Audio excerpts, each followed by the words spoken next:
Hi everyone, I am Shifa from Hacktify Cybersecurity.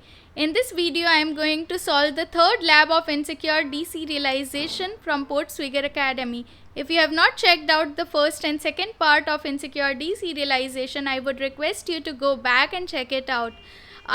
If you want me to make more videos on the same topic or any other topic, please let me know into the comment section so that I can make videos on it under 100 days of mentoring challenge that we have taken up. With this, I have one announcement for you before going into the video, that is NCBBR, that is NSD Certified Bug Bounty Researcher batch is going to start on 6th November this time. If you have not checked out the details of the program, please go into the description and get the link to check out all the details of the program.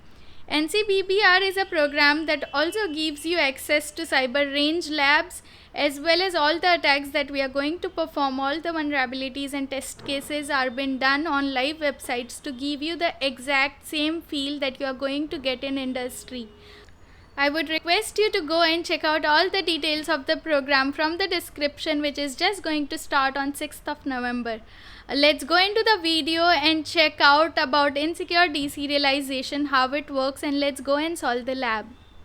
Okay, so here I am on my screen, Portswigger all labs. So you can see all the labs. I have already solved first two. So now I am going to access the third one, that is using application functionality to exploit insecure deserialization. Here is the description of the lab, which you can see, which says that edit the session cookie to use and to delete morale.txt from Carlo's home directory. As well as we have got some credentials like last time. So now I'll click on access the lab. So we need to just go log in with the help of the credentials given, and then we are going to access my account, edit the session cookies like the second lab which we have performed. These are some very similar steps, I think. Let's click on my account. Here we have the login screen where I am going to use the credentials that were given onto the description. Let's go to the burp suite and turn on intercept. After turning on, let's try to log in, and here is the request. Okay, so this one is the request which I need. Get my account. So here is the session cookie.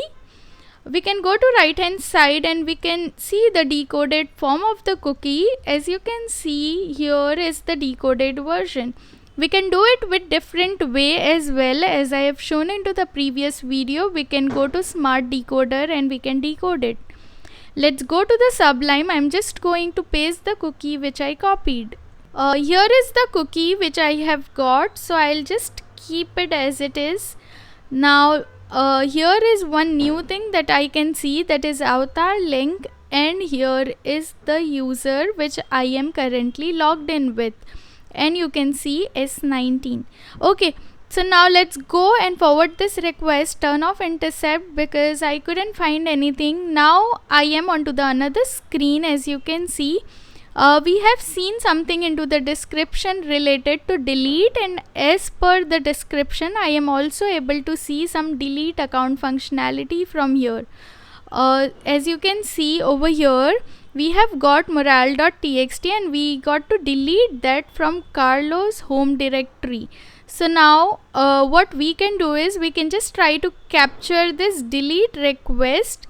I'll not click it, I'll just turn on the intercept before clicking on this. So now I'll click on this delete account. Intercept is on, I'm waiting for the request, and here is the request of my account /delete. So this time this is a delete request. I am again interested in cookie. I'll go down to take the cookie. I'll copy this cookie. This decoded form of cookie I am going to copy, and I am going to just take this into my Sublime so that I can see better that what is actually the difference between the first that I copied and the second one. Okay, so I think this is the delete request cookie and the first cookie, they are exactly the same, so there is no difference between both of them. So now I'll go back to understand that what I'm supposed to do. So I'm supposed to delete morale.txt. This I understood. So now I'll go to Sublime to edit certain things. It says that into the home directory, into the user Carlos, I am supposed to delete morale.txt.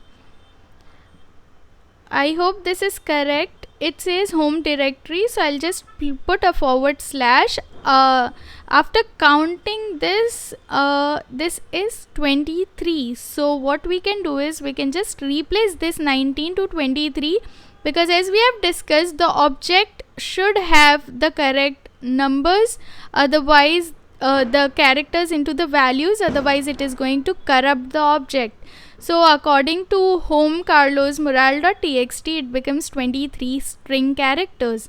Now we'll copy this. We'll again go to Burpsuit, paste it over here. Click on apply changes to see the changes into the cookie directly. So now cookie has been updated. We'll forward the request, turn off the intercept, and we can just go back into the Firefox and let's wait for this to load. Yes, congratulations, you have solved the lab. So this was super easy, but the main thing was to understand about the directory and the path that they have said that you have to delete morale.txt from the home directory from Carlos user.